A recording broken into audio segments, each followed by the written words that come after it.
గడిచిన 19-20 నెలల నుంచి చంద్రబాబు నాయుడు గారు ముఖ్యమంత్రి అయినప్పటి నుంచి పల్నాడు ప్రాంతం, మరీ ముఖ్యంగా గురజాల, మాచర్ల నియోజకవర్గాల్లో తెలుగుదేశం ప్రభుత్వం ఏం చేసిందయా అంటే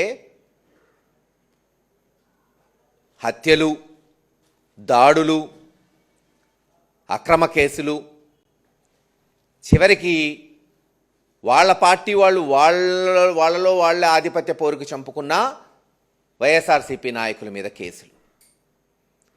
మొన్న 5-6 రోజుల క్రితం పిన్నెల్లిలో చూసాం. సుమారు 20 నెలల నుంచి 200-300 కుటుంబాలు ఊరు బయట ఉంటుంటే ఒక ఎస్సీ నాయకుడు పాపం ఆ గ్రామంలో ఎటువంటి సమస్య కానీ, సంకోచం కానీ, ఎటువంటి సమస్య లేని వ్యక్తి ఊర్లో భార్య అనారోగ్యంగా ఉంది అని చూడ్డానికి పోతే నిర్దాక్షిణ్యంగా కొట్టి చంపేశారు. చంపిందే కాకుండా కేసు పెట్టలేదు. ఆ సిఐఎస్ఐ అతని మీదే, చనిపోయిన వ్యక్తి మీదే 324 కేసు బుక్ చేయటం, చివరికి చనిపోయిన వ్యక్తి ఖననానికి ఆయన పార్థివ దేహం ఊర్లోకి తీసుకెళ్లాలంటే దాన్ని కూడా తీసుకురానికపోతే వైఎస్ఆర్సీపీ పార్టీ అందరం కూడా ఉద్యమం చేయటం, జగన్మోహన్ రెడ్డి గారు ఇంకా మరుసటి రోజు వస్తాడని తెలుసుకొని చివరికి ఊర్లోకి పంపించడం జరిగింది. ఈరోజు ఆ కుటుంబ సభ్యులందరూ కూడా మరి జగన్మోహన్ రెడ్డి గారిని కలవటం, పిన్నెల్లి నాయకులతో సహా.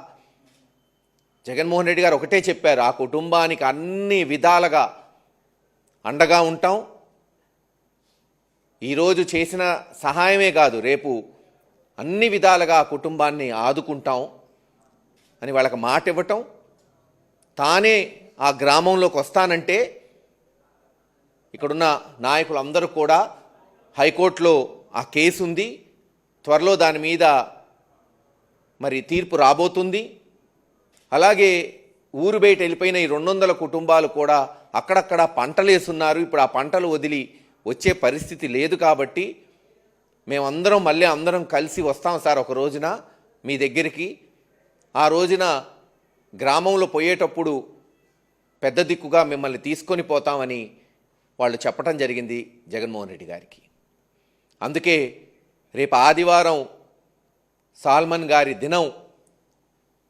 వైఎస్ఆర్సీపీ పార్టీ ముఖ్యమైన నాయకులు ఎంపీ గురుమూర్తి గారు కానీ, మాజీ మంత్రులు శైలజానాథ్ గారు కానీ, ఇతర ముఖ్యమైన నాయకులు నాగార్జున గారు కానీ, సురేష్ గారు కానీ, మాజీ పార్లమెంట్ సభ్యులు, ఎమ్మెల్యేలు, ఎక్స్ఎమ్మెల్యేలు, ఎమ్మెల్సీలు వచ్చి ఘనంగా నివాళులు అర్పించబోతున్నారు. ఇందాక నేను చెప్పినట్టు అనేక దాడులు. ఈరోజు ఇప్పుడు నేను మీతో మాట్లాడుతున్నప్పుడు కూడా రామాపురం ఎంపీటీసీ వెంకటరెడ్డిని దారుణంగా చంపబోయారు. హాస్పిటల్లో అడ్మిట్ అయ్యాడు. ఇప్పుడు అక్కడికే నేరుగా పోతున్నాం. ఇలా రోజుకొక దాడి మీరు చూస్తున్నారు. పాపం వడేరాజుల బిడ్డ నాగరాజు నా ముందే ఉన్నాడు. చూడండి అసలు ఆ కాలు ఎలా చేశారు. అతని జీవితం నాశనం చేశారు. ఇంతకు తెప్పితే అక్కడున్న ఎమ్మెల్యే ఎరపతినేని శ్రీనివాసరావు గారు చేస్తుంది ఏమైనా ఉందా? అవకాశం వచ్చింది, 4 మంచి పనులు చేద్దాం, అభివృద్ధి చేద్దాం, ఏమీ లేవు. కేవలం దాడులు చేయాలి, మర్డర్లు చేయించాలి, అక్రమ కేసులు పెట్టాలి. ఇంతకు మించి పల్నాడులో ఏమన్నా చేశారా? మేము తెచ్చిన మెడికల్ కాలేజు, మేము పూర్తి చేయపోయిన మెడికల్ కాలేజ్ అమ్మబోయారు. దాన్ని కేంద్ర ప్రభుత్వం సహకరించలేదు, దిగొచ్చారు మేము చేసిన ఉద్యమంతో జగన్మోహన్ రెడ్డి గారి నాయకత్వంలో. ఒక్కటన్నా మేము 25 కోట్లు విలువ చేసే స్థలంలో మున్సిపల్ ఆఫీసు కడితే దాన్ని మళ్ళీ ప్రారంభించడం తప్పితే ఫౌంటైన్ పెట్టి, మేమేమో బిల్డింగ్లు కట్టి ప్రారంభిస్తే వాళ్ళు ఒక ఫౌంటైన్ పెట్టి మంత్రిని తెచ్చి ప్రారంభిస్తున్నారు. ఇది వాళ్ళు చేసేది. మేము తీసుకొచ్చిన జానపాడు బ్రిడ్జిని మళ్ళీ పునాది రాయేయటం, అంతకుమించి ఏమీ లేవు. మీరు వచ్చి చూసుకోండి. అసలు పిన్నెల్లి గ్రామం ఎలా తయారైందో ఒకసారి గమనించండి. పల్నాడులోనే దాదాపు 8-9 వేల జనాభా ఉన్న గ్రామం, అత్యధికంగా మైనారిటీలు, బీసీలు, ఎస్సీలు ఉన్న గ్రామం. ఈరోజు శ్మశానం చేస్తున్నారు దాన్ని, అందరినీ ఊరు బయట పంపించేసి.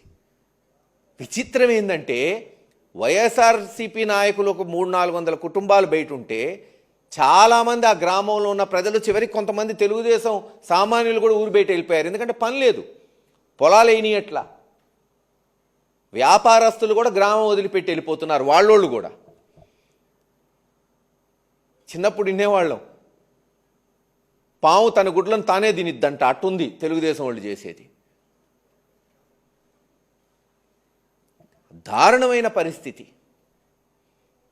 మొన్న పిన్నెల్లి గ్రామం ఎవరో ఎర్రగొండపాలెం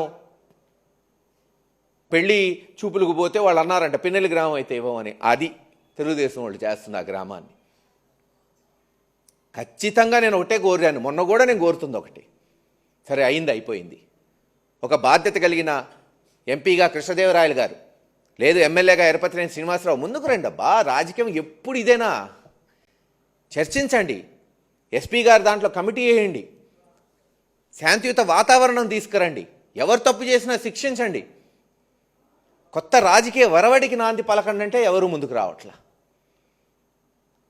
ఖచ్చితంగా 2-3 ఏళ్లలో జగన్మోహన్ రెడ్డి గారు మళ్ళీ ముఖ్యమంత్రి అవుతారు, పూర్వ వైభవం తీసుకొస్తాం పల్నాడుకి. తప్పు చేసిన వాడు ఎవరైనా కావచ్చు, అది అధికారులతో సహా. ఇప్పుడు అదే చెప్పారు జగన్మోహన్ రెడ్డి గారు వీళ్ళకి.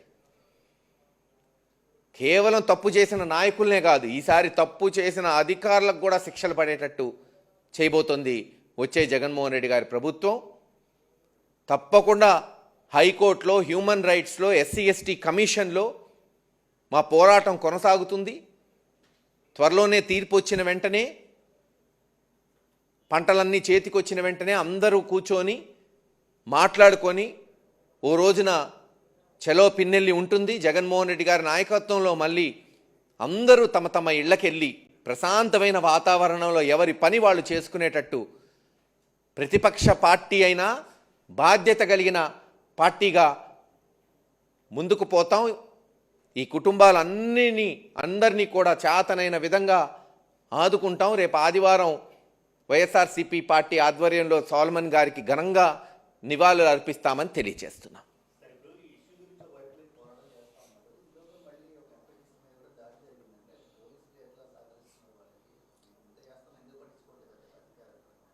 రాష్ట్రంలో శాంతి భద్రతలు కాపాడడానికి పోలీసులు లేరబ్బా.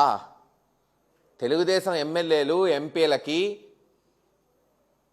వాళ్ళకి జీతగాళ్ళలాగా పనిచేయడానికి మారిపోయింది పోలీస్ డిపార్ట్మెంట్. మీరు మొన్న డీజీపీ ఆఫీస్కి మంత్రులు, మాజీ మంత్రులు, ఎమ్మెల్సీలు, ఎమ్మెల్యేలు పోయింది. మేము దేనికి పోయాం? వినతి పత్రం ఇవ్వడానికి. ఇలా అన్యాయం జరిగిందని వినతి పత్రం తీసుకునే ఓపిక కూడా లేకపోతే ఎట్టా?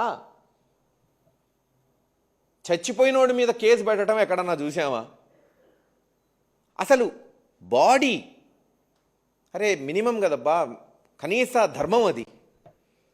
మహా ఫ్రాక్షనిజము, నక్సలిజం ఉన్నప్పుడు కూడా ఎవరన్నా చనిపోతే వాళ్ళ గ్రామం, వాళ్ళ ఇంటి దగ్గరికి పోయి వాళ్ళ మత సాంప్రదాయ ప్రకారం కార్యక్రమాలు జరిగాయి. ఊర్లోకి మేము రానివ్వంటే ఏమి జాగీరా? అధికారం ఏమని చూస్తున్నాం కదా. ఎవ్వరికీ శాశ్వతం కాదు, మనిషి జీవితమే శాశ్వతం కాదు. ఏదో అధికారం వచ్చింది శాశ్వతంగా ఉంటాం అహంకారంతో విర్రవీగితే రేపు చూస్తారు కదా. అటువంటి విర్రవీగిన వాళ్ళకి ఈ రాష్ట్ర ప్రజలు ఎలా బుద్ధి చెప్తారో, రేపు చట్టాలు ఎలా వాళ్ళని శిక్షిస్తాయో అన్నీ వచ్చే 4-5 సంవత్సరాల్లో మీరు ఉంటారు, మేము ఉంటాం, ఖచ్చితంగా చూస్తాం. ఏమా ఎంపీటీసీ వెంకటరెడ్డి గారిదా? సీరియస్గా ఉందంటున్నారు, మేమందరం అక్కడికే పోతున్నాం. మరి చూడాలి ఎలా ఉందనేది, తెలియదు కదా. పోయిన తర్వాత అక్కడే ప్రెస్ మీట్ పెట్టి ఎలా ఉందో అక్కడ వివరిస్తాం.